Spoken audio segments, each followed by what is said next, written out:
Chapter 8. 2 days passed, and they did not hear from Steph. Pa and Cole Olmsted and Morgan Lee passed the time at the orphanage, completing some much-needed repairs on the old home, and helping Granny Elise and Auntie Yilt with the children. The days were warm, lazy ones, filled with the sounds of small voices at play. It was a different world within the confines of the rambling house and the shaded grounds, a world quite apart from the one that crouched begging a dozen yards in any direction beyond the enclosing fence. There was food here, warm beds, comfort and love. There was a sense of security and future. There wasn't a lot of anything, but there was some of everything. The remainder of the city faded into a series of unpleasant memories. The shacks, the broken old people, the ragged children, the missing mothers and fathers, the grime and the wear, the desperate and defeated looks, and the sense that there was no hope. Several times Pa thought to leave the orphanage and walk again through the city of Cullhaven, unwilling to leave without seeing once more sights he felt he should never forget. But the old ladies discouraged it. It was dangerous for him to walk about. He might unwittingly draw attention to himself. Better to stay where he was. Let the world outside stay where it was, and the both of them get on the best they could. There is nothing to be done for the misery of the dwarves, Auntie Yilt declared bitterly. It's a misery that's put down deep roots. Pa did as he was told, feeling at once both unhappy and relieved. The ambiguity bothered him. He couldn't pretend he didn't know what was happening to the people of the city. Didn't want to, in fact, but at the same time it was a difficult knowledge to face. He could do as the old lady said, and let the world without get along as best it could. But he couldn't forget that it was there, pressed up against the gate like some starving beast, waiting for food. On the third day of waiting, the beast snapped at them. It was early morning, and a squad of Federation soldiers marched up the roadway and into the yard. A seeker was leading them. Granny Elise sent the Valeman and the Highlander to the attic, and with Auntie Yilt in tow went out to confront their visitors. From the attic, the three in hiding watched what happened next. The children were forced to line up in front of the porch. They were all too small to be of any use, but 3 were selected anyway. The old woman argued, but there was nothing they could do. In the end, they were forced to stand there hopelessly while the 3 were led away. Everyone was subdued after that, even the most active among the children. Auntie Yilt retired to a window set overlooking the front yard where she could sit and watch the children and work on her needlepoint, and she didn't say a word to anyone. Granny Elise spent most of her time in the kitchen baking. Her words were few, and she hardly smiled at all. The Olmsted and Morgan went about their work as unobtrusively as they could, feeling as if they should be somewhere else, secretly wishing that they were. Late that afternoon, Pa could stand his discomfort no longer and went down to the kitchen to talk to Granny Elise. He found her sitting at one of the ends of the long tables, sipping absently at a cup of amber tea, and he asked her quite directly why it was that the dwarves were being treated so badly, why it was that the soldiers of the Federation, Southlanders like himself after all, could be a part of such cruelty. Granny Elise smiled sadly, took his hand and pulled him down next to her. Pa, she said, speaking his name softly. She had begun using his name the past day or so, a clear indication that she now considered him another of her children. Pa, there are some things that cannot be explained, not properly, not so as we might understand them the way we need to.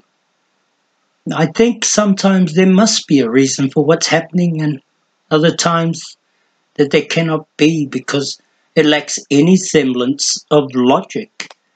It's been so long since it all started, you see. The war was fought over 100 years ago. I don't know that anyone can remember the beginning of it anymore.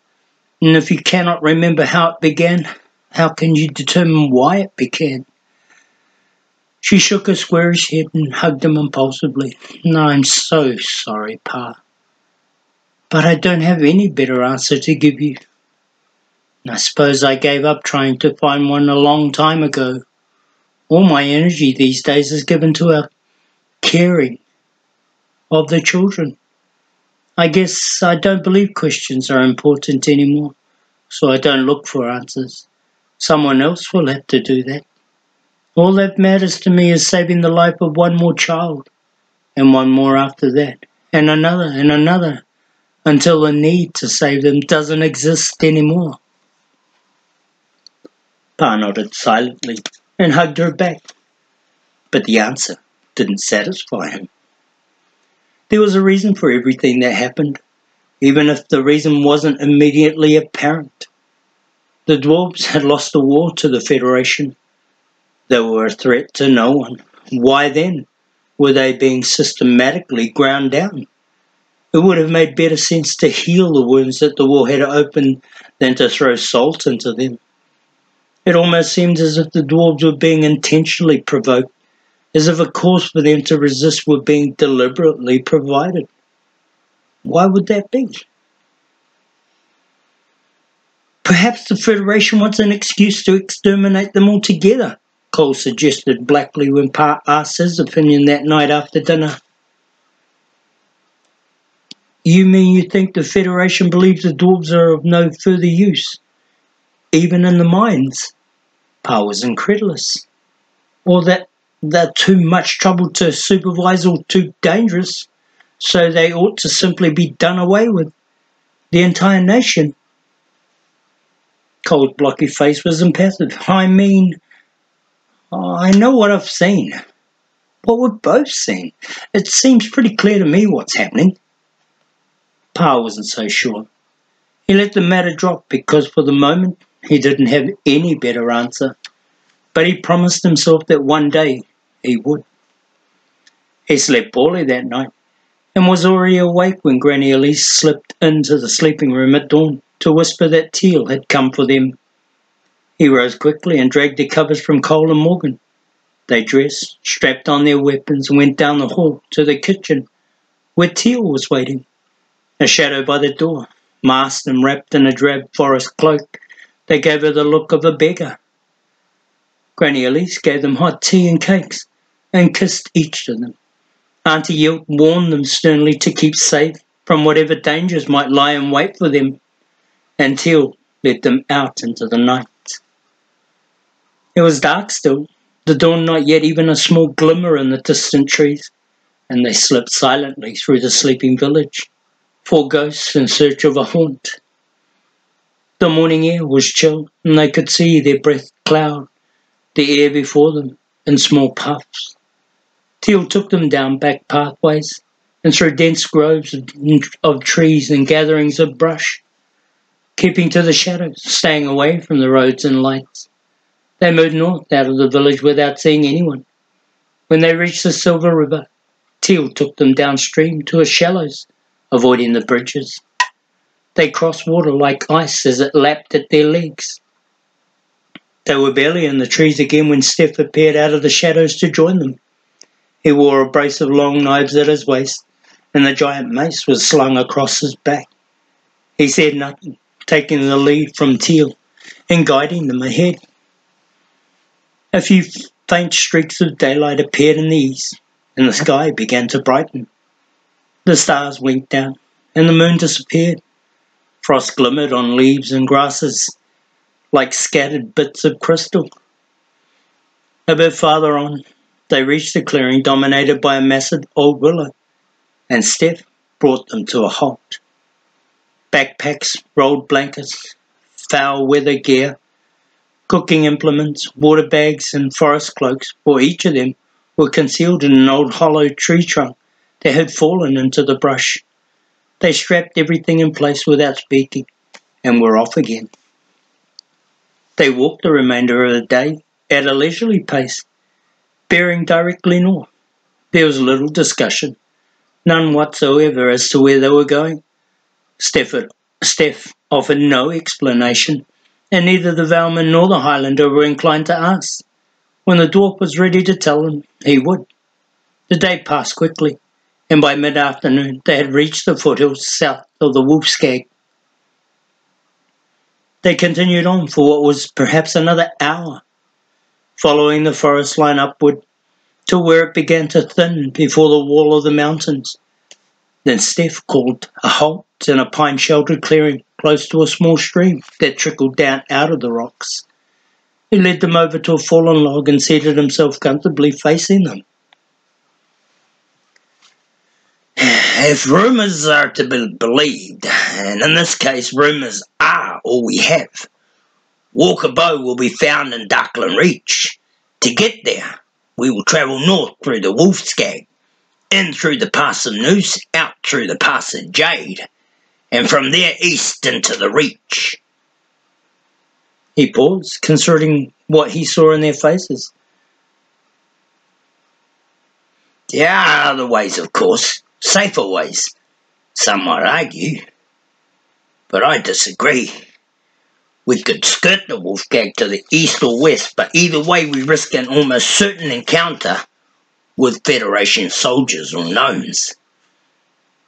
There will be neither in the Wolfskag. Too many spirits and things of old magic live in the mountains. The gnomes are superstitious about such and stay away. The Federation used to send patrols in, but most of them never came out.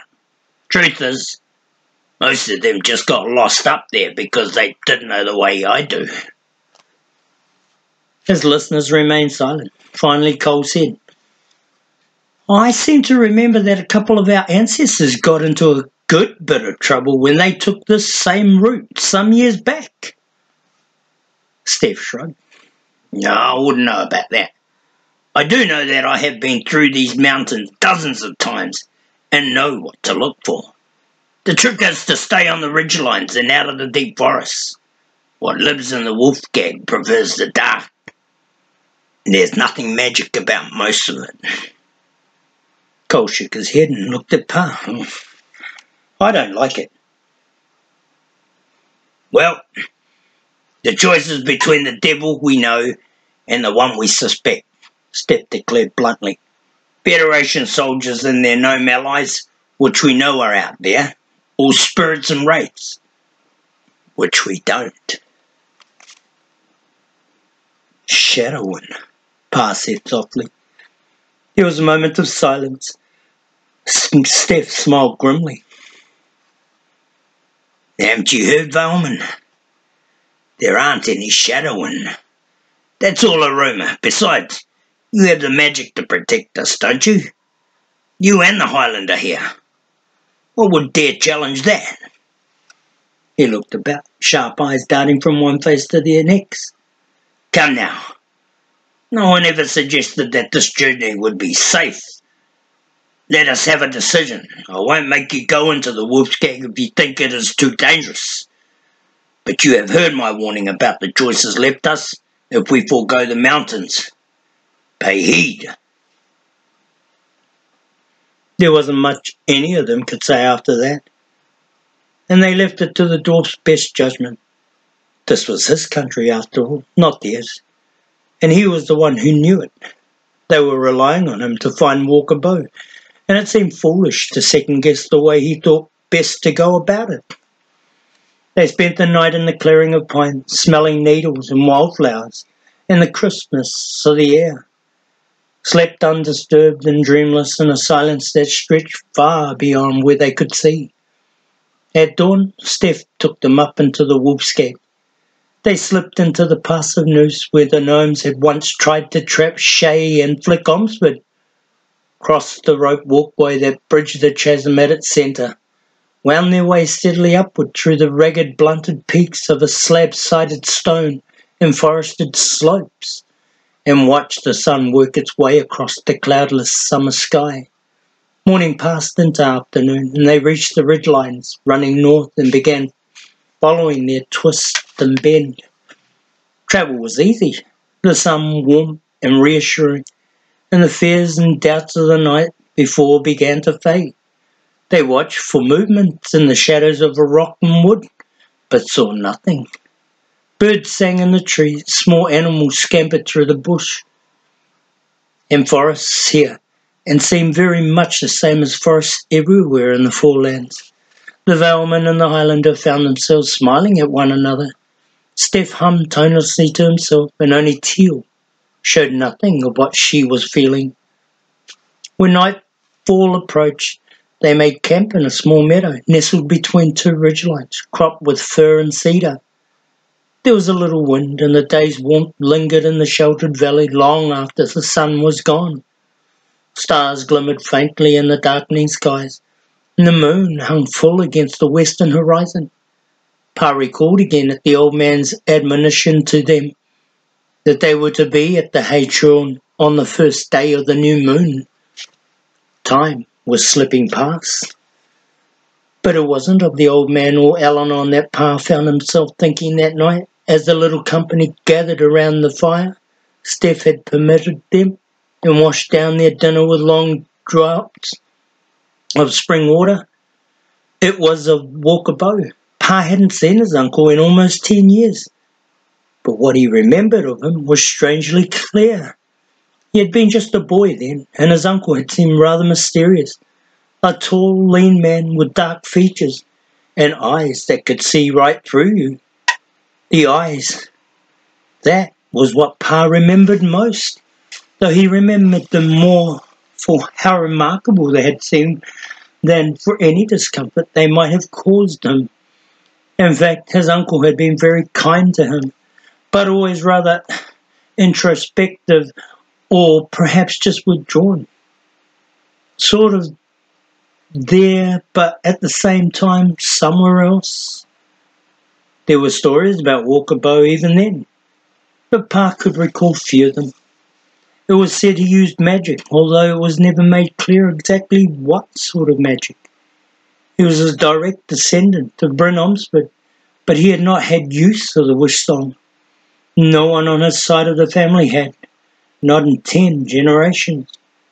The magic had died with Bryn. It had worked differently for her than for her brother Yer, of course, where Yer had only been able to use the wish song to create images. His sister had been able to use it to create reality. Her magic had been by far the stronger of the two. Nevertheless, hers had disappeared with her passing, and only Yer's had survived. Yet there had always been stories of Walker Boh and the magic. Pa remembered how sometimes his uncle could tell him things that were happening at other places, things he could not possibly have known, yet somehow did. There were times when his uncle could make things move by looking at them, even people. He could tell what you were thinking too, sometimes. He would look at you and tell you not to worry, that this or that would happen, and it would turn out that it was exactly what you were thinking about. Of course, it was possible that his uncle had simply been astute enough to reason out what he was thinking, and that it had simply appeared that the older man could read his thoughts. But there was the way he could turn aside trouble too, make it disappear almost as fast as it came. Anything threatening always seemed to give way when it encountered him. That seemed a sort of magic. And he was always encouraging Pa when he saw the boy attempting to use the wish song. He had warned Pa to learn to control the images, to be cautious about their use, to be selective in the ways in which he exposed the magic to others. Walker Boh had been one of the few people in his life who had not been afraid of its power.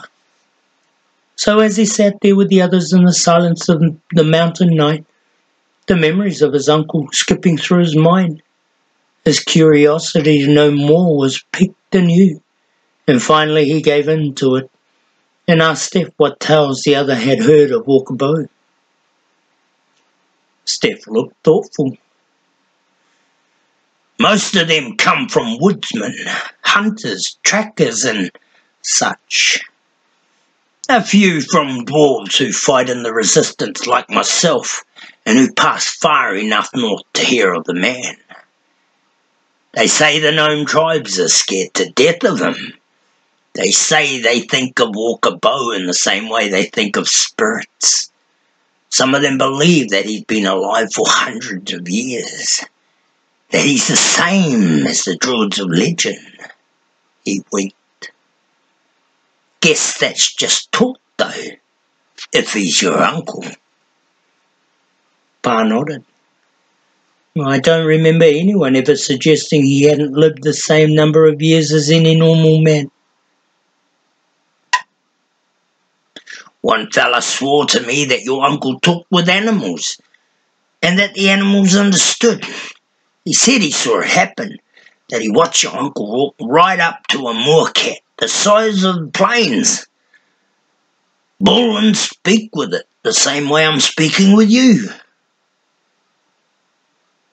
It was said that Cogline could do all that, Cole interjected, suddenly interested. He had a cat called Whisper that followed him. The cat protected his niece, Kimber. Her name was Boh as well, wasn't it, Pa? Pa nodded, remembering that his uncle had taken the name Boh from his mother's side of the family. Strange now that he thought about it, but he could never remember that his uncle using the Oxford name. There was one story, Steph said, pushing them to mull the details over in his mind. I heard it from a tracker who knew the deeper Nah better than most, and I think knew Walker Boh as well, though he'd never admit to it. He told me that something born in the days of the old magic wandered down out of the Raven's Horn into Darklin Reach 2 years back and started living off the life it found there. Walker Boh went out to find it, confronted it, and the creature turned around and went back to wherever it had come from. Just like that. Steph shook his head and rubbed his chin slowly. Makes you think, doesn't it? He stretched his hands toward the fire. That's why he scares me. Because there doesn't appear to be much of anything that scares him. He comes and goes like a ghost, they say. Here 1 minute, gone the next. Just a shadow out of night.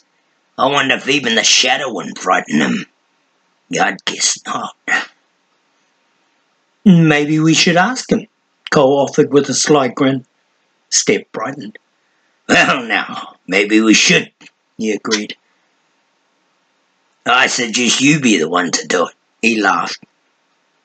That reminds me, has Highlander told you how we happened on each other there at first time? The Omsford brothers shook their heads, no. And despite some loud grumbling from Morgan, Steph proceeded to tell the tale.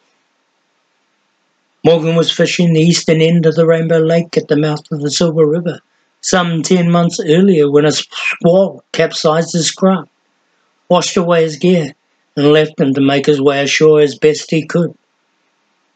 He was drenched and freezing and trying without success to start a fire when Steph came across him and dried him out. He would have died of exposure, I expect, if I hadn't taken pity on him, Steph finished. We talked, exchanged information. Before you know it, he was on his way to Culhaven to see whether life in the homeland of the dwarves was as grim as I had described it. Steph cast an amused look at the chagrined Highlander. He kept coming back after that, each time with a little something to help out Granny and Auntie, and the resistance as well. His conscience won't allow him to stay away, I suppose. Oh, goodness sake, Morgan huffed, embarrassed. Steph laughed, his voice booming out through the stillness, filling up the night air. "Enough then, proud Highland Prince.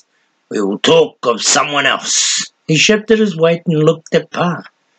"That stranger, the one who gave you the ring. Let's talk about him. I know something of the outlaw bands that serve in the movement. Rather worthless bunch, for the most part. They lack leadership and discipline. The dwarves have offered to work with them, but the offer hasn't been accepted as yet. The problem is that the whole movement has been too fragmented. In any case, that ring you were given, does it bear the emblem of a hawk?" Pa sat bolt upright. "It does, Steph. Do you know whose it is?" Steph smiled. "I do, and I don't, Valman. As I said, the Southland outlaws have been a fragmented bunch in the past, but that may be changing. There are rumours of one among them who seems to be taking control, uniting the bands together, giving them the leadership they have been lacking. He doesn't use his name to identify himself. He uses the symbol of a hawk." "There must be the same man," Pa declared firmly. "He was reluctant to give his name to us as well."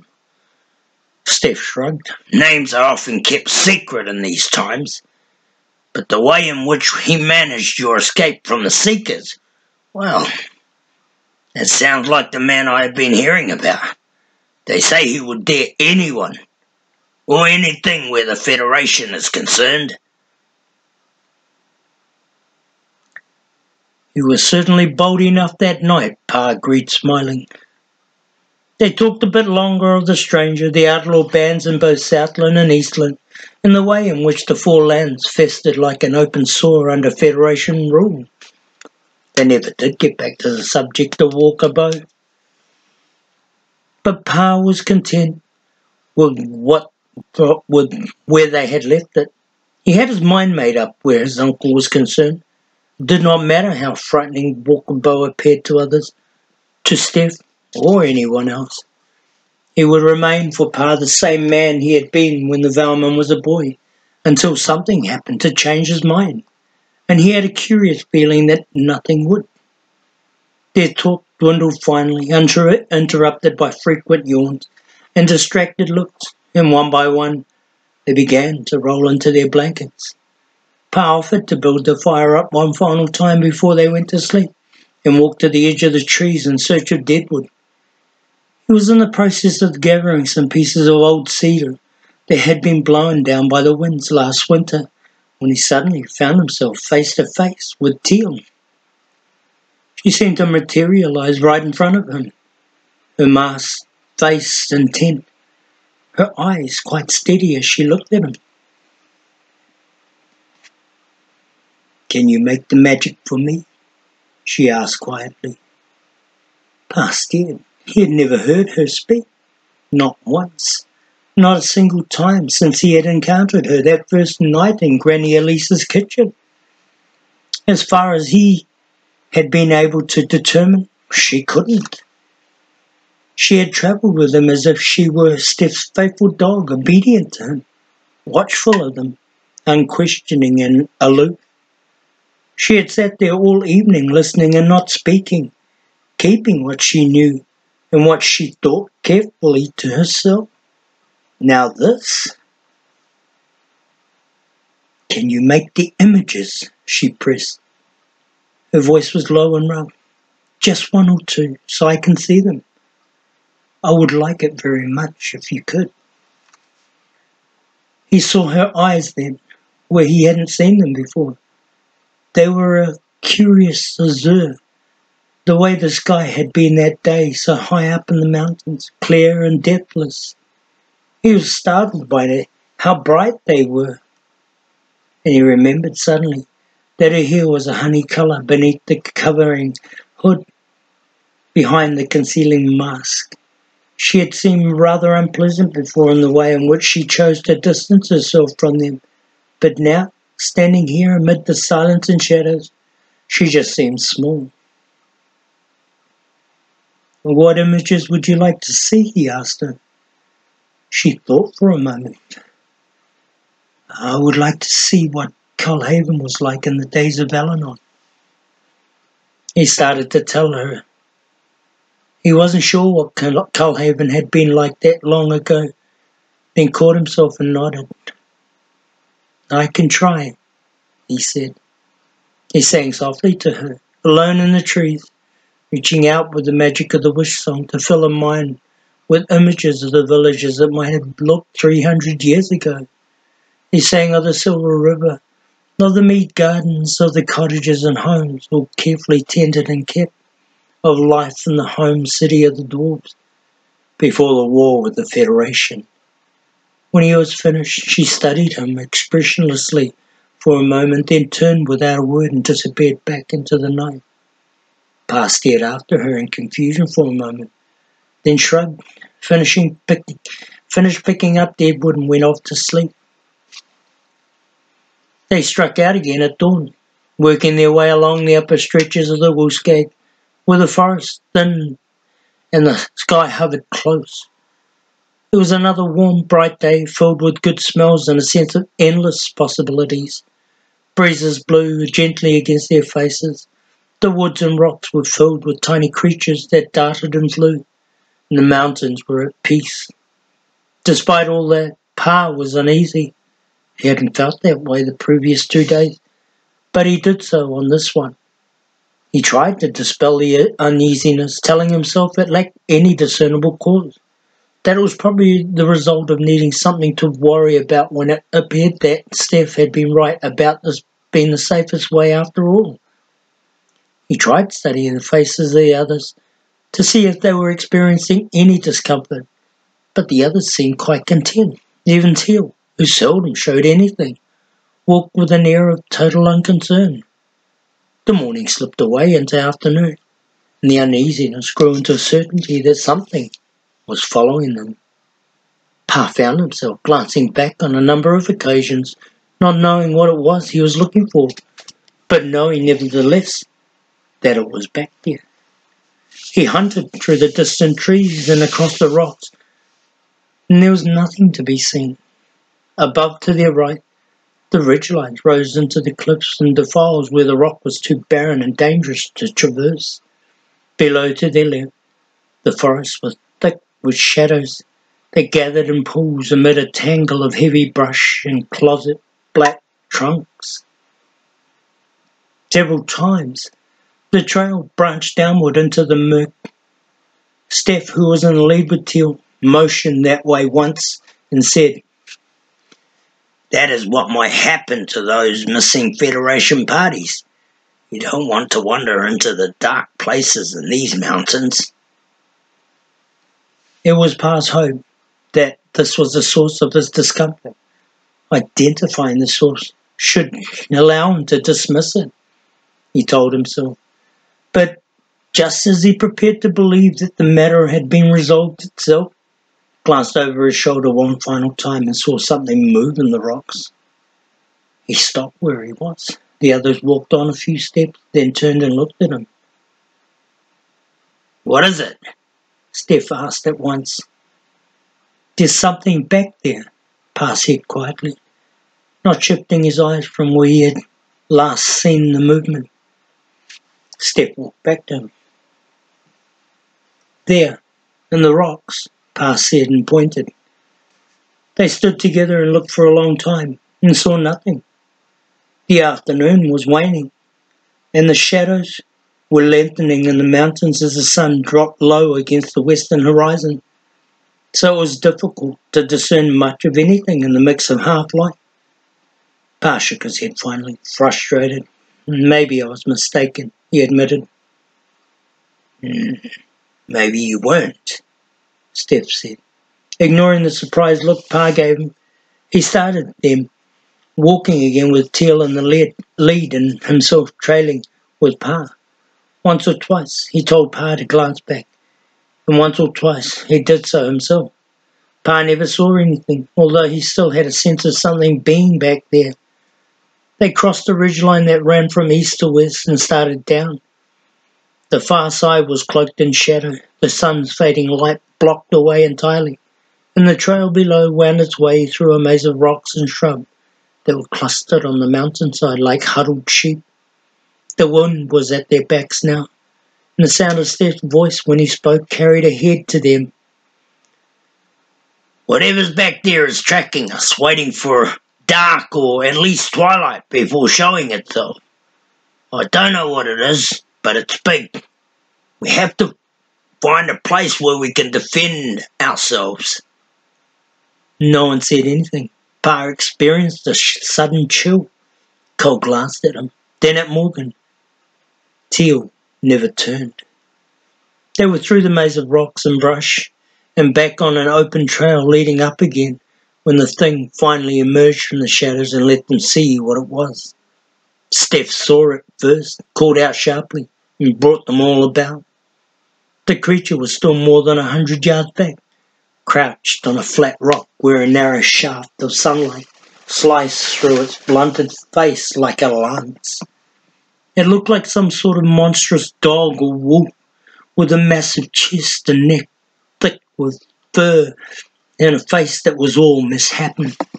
It had oddly fat legs, a barrel body, small ears and tail, and the look of something that had no friends. His jaws parted once, the biggest jaws Pa had ever seen on anything, and spittle drooled out. The jaws snapped shut, and it started toward them in a slow amble. Keep moving, Steph said quietly, and they did. They walked ahead steadily, following the weave of the trail, trying not to look back. What is it? Morgan asked, his voice slow. They call it a gnoll, Steph answered calmly. It lives east in the deepest part of the Anar, beyond the Ravenswood. Very dangerous. He paused. Never heard of one being seen in the central Anar, though, let alone in the Wolfskag. Until now, you mean? Cole muttered. They made their way through a broad split in the mountains, where the trail began to dip sharply downward into a hollows. The sun was gone, and grey twilight hung over everything like a shroud. It was getting hard to see. The thing behind them appeared and disappeared in fits and starts, causing Pa to wonder what would happen when they lost sight of it altogether. I never heard of one stalking men either, Steph declared silently from just behind them. The strange hunt continued, the gnoll trailing them at a distance of about 100 yards, apparently content to wait for darkness to descend completely. Steph urged them on, searching for a spot where they could make a stand. Why don't you simply let me go after it? Morgan snapped at him at one point. Because you would be dead quicker than I could say your name, Highlander, the dwarf answered, his voice cold. Don't be fooled. This creature is more than a match for the 5 of us if it catches us unprepared. All the magic in the world won't make a difference if that happens. Pa froze, wondering suddenly if the magic in Morgan's sword was it any use against this beast. Wasn't the sword's magic triggered only by encounter with similar magic? Wasn't it simply a common sword then otherwise employed? Wasn't that what Elanon had intended when he had given the blade its power? He struggled to remember the particulars of the story and failed. But the other magics, those of the sword of Shannara and of the Elfstone, had been effective only against things of magic. He remembered that well enough. It was very likely the same with... Ahead, down by that hollows, Steph said abruptly, ending his speculation. That's where we will... He never finished. The gnoll came at them. Hurtling through the darkness, a huge black shape, bounding across the broken rock, and shrub with a speed that was astonishing. Go!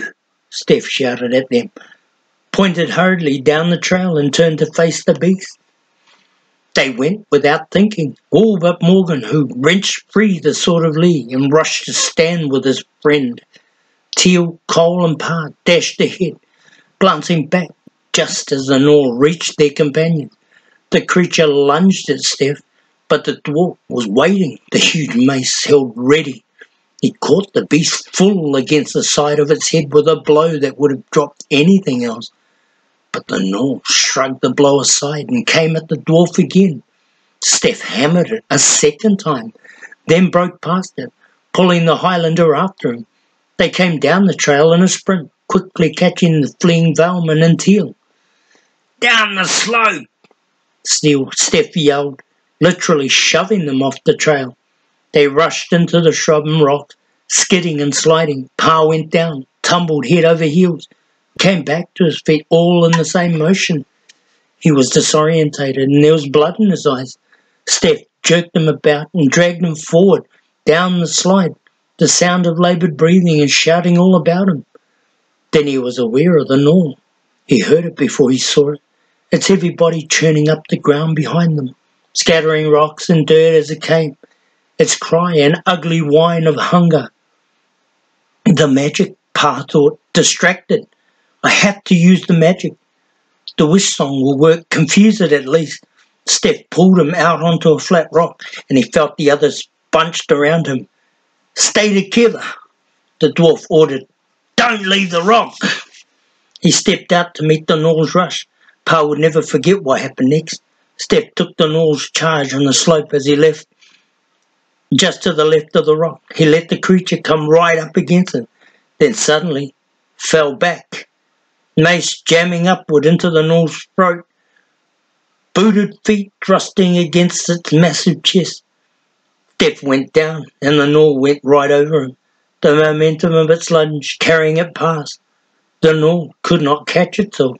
It tumbled past Steph, rolled wildly down the slope into the hollows below, right up against the fringe of the trees. It came to its feet instantly, growling and snarling, but then something huge shot out of the trees, snapped at the Nor in a single bite, and pulled back again into the murk. There was a sharp cry, a crunching of bones and silence. Steph came to his feet, put a finger to his lips, and beckoned them to follow. Silently, or as nearly so as they could keep it, they climbed back up the trail and stood looking downward into the impenetrable dark. In the wolf's gang, you have to learn what to look out for, Steph whispered with a grim smile. even if you're a Nor. They brushed themselves off and straightened their packs. Their cuts and bruises were slight. The pass of jade, which would take them clear of the mountains, was no more than another hour or two ahead, Steph advised. They decided to keep walking.